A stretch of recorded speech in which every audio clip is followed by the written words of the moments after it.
Good evening. Welcome to North West Tonight with Annabelle Tiffin and Roger Johnson. Our top story.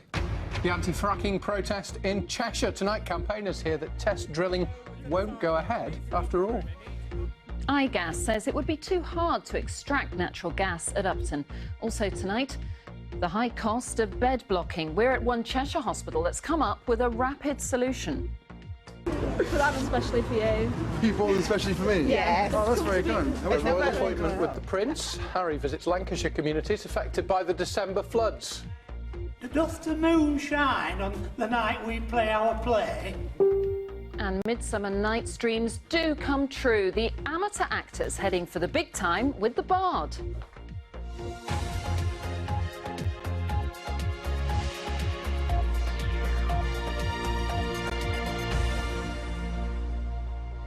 It was one of the most high-profile protests against fracking. Protesters camped in a field near Chester for a year and a half.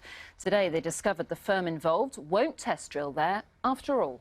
IGAS have told us that tests show that natural gas would be too difficult to extract at Upton. Meanwhile, the fight over the future of fracking in Lancashire is coming to a head, as our business correspondent Mark Edwardson reports. Protesters celebrating IGAS's decision not to test drill for coal bed methane at Duttons Lane and Salters Lane at Upton. This after their 20-month protest camp was cleared by bailiffs and police just last month. It's fantastic news. Obviously, we're used to getting news and lies being told in it, so we hope that IGAS are being honest with what they're saying this, and they are withdrawing from this extreme, way of getting energy out of the ground. During coal bed methane extraction, wells are drilled into coal seams. Water's extracted from the rock, with the gas reaching the surface under its own pressure. So can the protesters claim any credit? Well, not according to IGAS. Following the results of a seismic survey of its coal bed methane exploration work, it says the sites at Duttons Lane and Salters Lane do not meet its criteria for commercial development.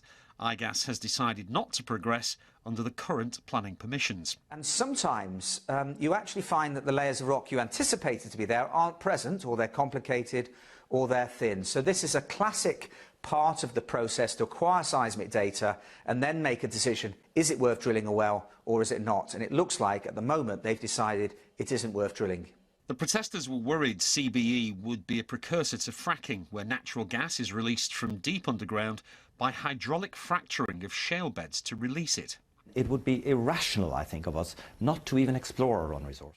Next week, Quadrilla begins challenging Lancashire County Council's rejection of its 2 planning applications to extract shale gas at 2 sites, Little Plumpton and Rosica. We don't have what I've described as a pick and mix democracy. You know, you don't take the bits you like and discard the bits you don't like. So we've been through the local planning process. We've achieved a lot through that. As I said, we didn't achieve all the approvals, but we ticked a lot of boxes going through that. But it is an issue of national importance, which is why the Secretary of State has called it in. As the celebrations continued this evening at Upton, IGAS said it would restore the site.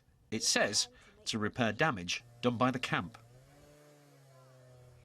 Mark is with us now. Let's talk about Lancashire, because the leader of Lancashire County Council has had something to say about the way she thinks Quadrilla's appeal is being handled. Yeah, there's a little bit of a spat that's emerged, let's say, between Greg Clark, the Community Secretary, and Jennifer Mean.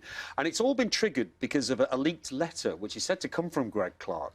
As I say, he's the Secretary of State for Communities and Local Government, and it's his department that's in charge of looking after appeals, such as the one we're talking about at Rosica and Little Plumpton.